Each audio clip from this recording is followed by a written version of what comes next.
Hello guys, this is Ranger Gamer 06. How's everyone doing today? And today is another via movie review. Yesterday I did some games.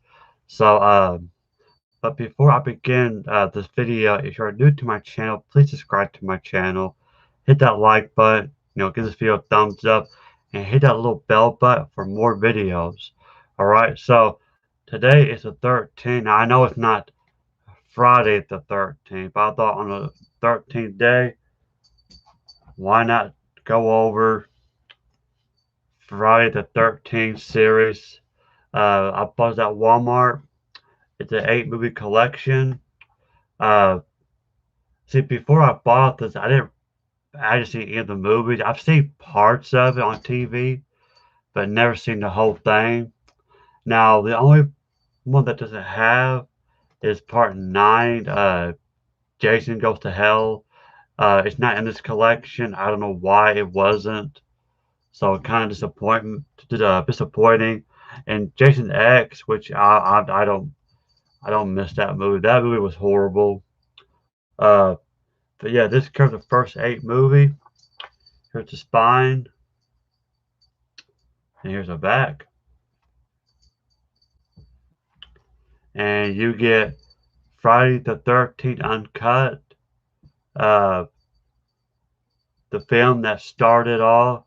Unwary campers ignore the locals' warnings, and one by one they find out how unlucky Friday the 13th can be.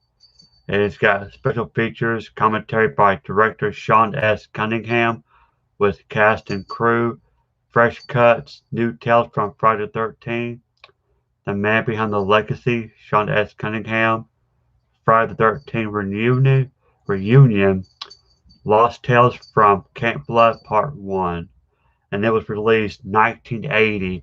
Uh, and it also has Kevin Bacon in it. I did not know he was in this movie. And then Friday the 13th Part 2, 5 years after the massacre at Camp Crystal Lake, the legend of Jason Voorhees lives on. Despite ominous warnings, a group of counselors encounter horrors of their own. Inside Crystal Lake Memories, Friday's Legacy Horror Conventions, Lost Tales from Camp Blood Part 2, and Jason Forever. And this came out a year later, 1981. Then you got Friday, Friday the 13th Part 3, 3D. It says a carefree summer becomes a deadly nightmare for a group of teenagers who choose to ignore Camp Crystal Lake's gruesome legacy. It came out 1982. Now this one is the time that Jason, that's of course this guy. Part 3 is the first time he gets his iconic hockey mask. Then you got Friday the 13th, the final chapter. It says after the Crystal Lake massacres, Jason is pronounced dead, but the diabolical killing spree continues at the camp where the gruesome slaughter began. Commentary by director Joe Zito, screenwriter Barney Cohen, and editor Joe Goodman. Fan commentary by Adam Green and Joe Lynch. Lost Tales from Camp Blood Part 4. Jason's unlucky day 25 years after Friday the 13th, the final chapter. Slash scenes, the lost ending, the Crystal Lake massacres, revisited part 1, Jimmy's Dead Dance Moves. And this came out in 1984. That's the same year Nightmare on Elm Street came out. By the way, I forgot to mention that was Johnny Depp's first movie, in case you guys didn't know that. Uh, and also in this one stars Corey Feldman as what was the character's name? Tommy Jarvis. Uh, he's kind of the main protagonist in the later movies. Then you got Friday the 13th, Part 5, A New Beginning.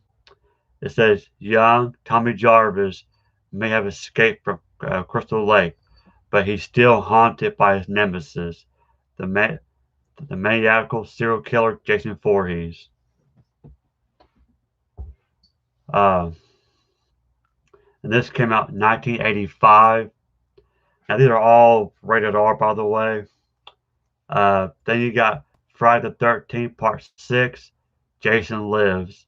Jason rises from the grave to wreak havoc upon a new group of unsuspecting campers in an ultra bloody rampage. It says commentary by director Tom McLaughlin with cast and crew. Lost Tales from Camp Blood Part 6. The Crystal Lake Massacres Revisited Part 3. Jason Lives, The Making of Friday the 13th Part 6. Meeting Mr.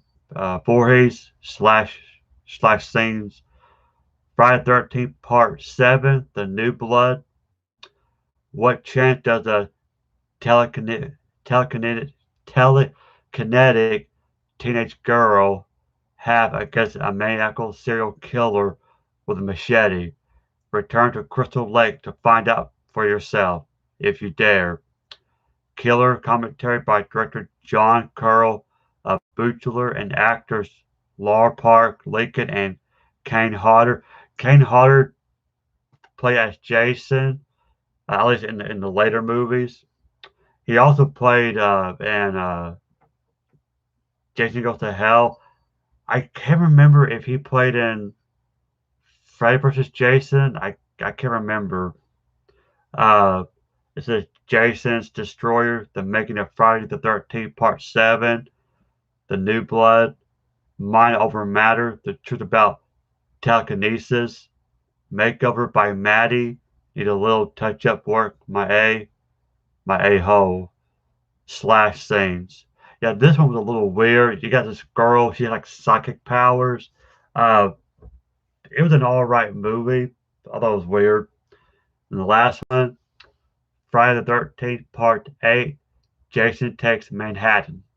High school senior Rennie Wickham is in for the ride of her life and possibly her death when she and her classmates take a graduation cruise to New York City with a crazed serial killer stowaway. Killer commentary by actor Scott Reeves, Jensen Daggett, and Kane Hodder. New York has a new problem. The Making of Friday the 13th, Part 8, Jason Takes Manhattan, slash scenes, and gag reel. So, yeah. So as you can tell by the title, Jason follows them to New York City. So, yeah. I still don't know why uh, Jason Goes to Hell was not in this collection. I only paid $20. Um, I think these are all widescreen. Here are the discs.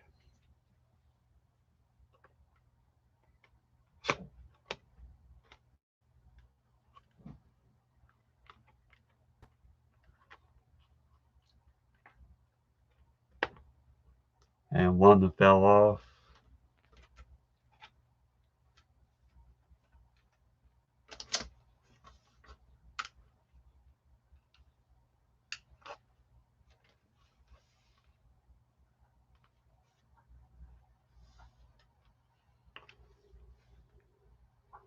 And it's by Paramount. Oh, you know what? That's why the ninth movie was included, because when they made the ninth movie, it was by New Line Cinema. That's what it was. Because New Line Cinema also owns the rights to Nightmare on Elm Street. That's why Freddy appeared at the end of the ninth film, because of the company. That's what it was. I forgot about that. Because as you can see, it's Paramount. Paramount originally owned the Friday the 13th series. I guess I don't know if they still do. I don't know if the New Line Cinema now owns the rights or they just shared it. I don't know, but that's what it was. So the gist of the story, I mean, it's a slasher movie, like Nightmare on Elm Street, Halloween, Scream, Child's Play. So, My Bloody Valentine. Uh, for the gist of the story, Jason Voorhees, he was born kind of like deformed, and I can't remember if he lives in camp. I think he lives somewhere around camp. I think it's where he lived. Him and his mom, uh, Pamela Voorhees, great actress. I can't remember her name now. I'm looking it up real quick. Hang on, that's bugging me. Uh, Betsy Palmer, that's what it was. Yeah. Uh, great. She passed away 2015. So great actress. But she played as Jason's mom. What's weird in the first movie, it's actually his mom that's doing the killing. Jason is not in it per se. Cause see, when he was a child,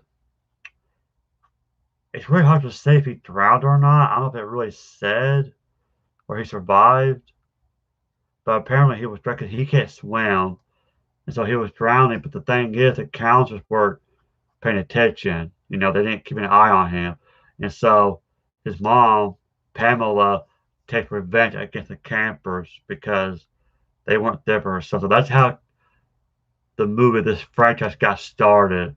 And so now, at the kind of a spoiler, if you guys haven't watched the movies, at the end of the first one, she gets killed. She gets beheaded by one of the teenagers. And so now Jason is full grown. So now he's getting his revenge for the death of his mom. That's kind of really when the story picks up. So that's the gist of the story. So yeah, it's a bunch of campers, teenagers doing drugs, having sex. It's your typical slasher movie. And he's going around killing teenagers, Because a lot of people watch this thing just to see how people die. My favorite death, I think it was in the third one, where he kills this girl with a harpoon gun. Like she's she's swimming, and and the third one is probably my favorite one because that's when he gets the mask, like I said, the hockey mask, and he gets a harpoon gun. I guess it was one of the kids had it. I forgot where he got it, but I think he kills the kid and he takes his weapon. And the girl was swimming. She looks up and Jason is standing on the dock, aiming the harpoon gun. And he fires it, and it goes through her head. So that was pretty wicked. That's probably my favorite death right there. But yeah, if you're into slasher films, this is a classic. You gotta watch this. If you don't own this in your collection, you gotta have it. If you have the Number on Elm Street or the Scream movies, you gotta add this to your collection. It's really good. It's I nothing against Jason, but I prefer Number on Elm Street. These were good movies, but it kind of stretched it out a little bit. Nightmare on Elm Street kind of did that too. But between the two series, this has more movies, I think. Uh, 'Cause, like I said, part seven was kind of silly. Girl with psychic powers. I mean, come on, really? But they had to make up something, to make the story good. But overall, it's not a bad movie. In my opinion, they should have ended it with maybe part six. Seven and eight was just unnecessary. At least in my opinion. But anyway, guys, that is Friday the 13th. I hope you enjoyed this video. Give it a thumbs up. Again, this is a Ranger Gamer 06. If you have not subscribed to my channel, please do. You won't regret it. A lot of goodies. I'm still going to work on my Twitter account. What I want to do is make a poll, maybe next month or so. I'll make a poll of which games or movies or books you guys want me to review, like have a vote. Because, it's not fair that I'm choosing myself and, so because you guys matter, you guys are the reason why I'm still doing these videos. So, uh, but when I get my Twitter account situated, I'll let you know. I'll put the link down in the description box so you guys can check it out. So again, guys, thank you for watching. Have a great week. Stay safe. and I'll see you guys later. Bye.